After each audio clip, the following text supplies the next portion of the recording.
राधा अष्टमी की कथा। नमस्कार दोस्तों, भाद्रपद मास में रविवार के दिन शुक्ल पक्ष की अष्टमी को आधी रात के समय ज्येष्ठ नक्षत्र के चौथे चरण में श्री राधिका रानी का जन्म हुआ। इस विषय में एक सुंदर कथा आती है।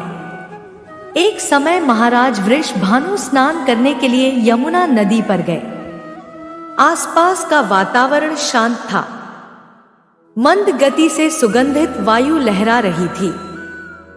चिड़िया की मधुर आवाज के बीच में महाराज वृषभानु ने एक सुंदर दृश्य देखा। उनसे कुछ ही दूरी पर यमुना नदी पर एक सुंदर स्वर्ण कमल का पुष्प तैर रहा था। स्वर्ण कमल उन्होंने पहले कभी नहीं देखा था, ना ही उसके बारे में उन्होंने कभी सुना था।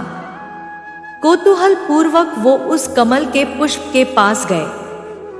वहां जाकर उन्होंने देखा कि उस कमल की पंखुड़ियों के बीच एक अत्यंत सुंदर और सुकोमल बालिका सोई हुई थी।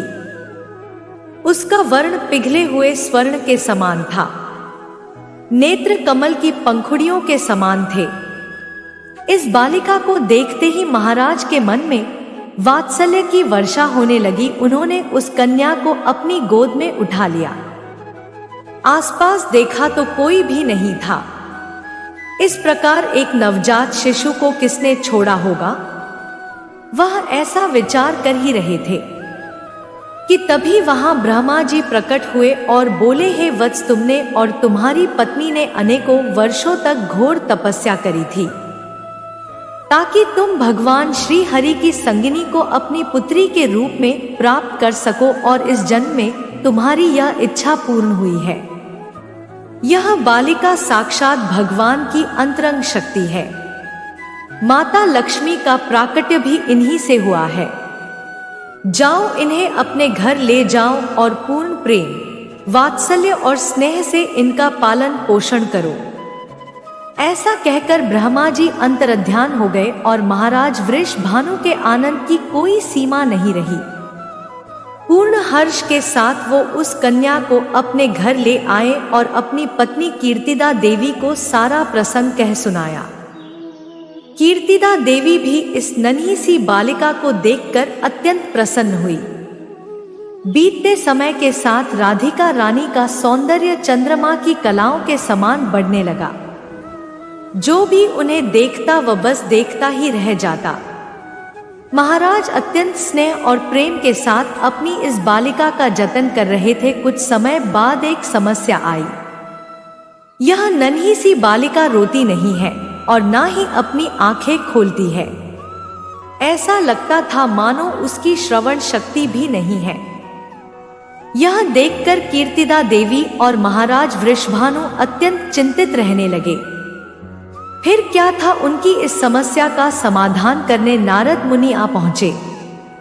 उन्होंने महाराज वृषभानु को सुझाव दिया कि आप अपनी पुत्री के जन्म के उपलक्ष्य में एक समारोह का आयोजन करें और इस समारोह में अपने परम मित्र नंद महाराज को परिवार सहित आमंत्रित जरूर करिए। फिर क्या था, समारोह के आयोजन की तैयारियां होने लगी। नंद महाराज को विशेष आमंत्रण भेजा गया।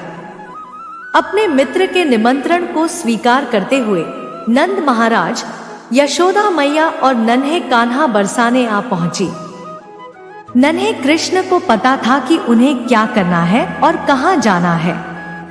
अपने घुंघरू खनका वह सीधे राधा रानी के पास पहुंच गए। जैसे ही श्री कृष्ण ने पालने में सोई हुई राधा रानी की ओर देखा तो उनकी सुगंध से राधा रानी जान गई कि उनके प्राण प्रिय श्री कृष्ण आ गए हैं। अत्यंत हर्ष के साथ उन्होंने अपनी आंखें खोली और सर्वप्रथम भगवान श्री कृष्ण का दर्शन किया और थोड़ी ही देर में वह रोने लगी।